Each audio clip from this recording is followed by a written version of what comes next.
raha mila fanampiana ianao, raha misy tsy mety ny atao, tsarovy aky fa ny hoany.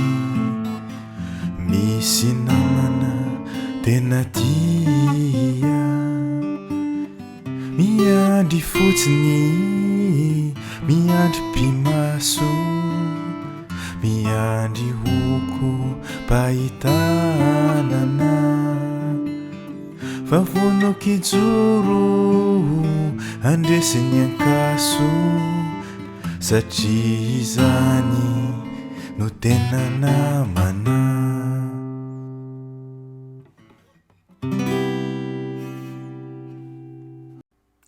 Ny lesona dia amin'ny video manaraka.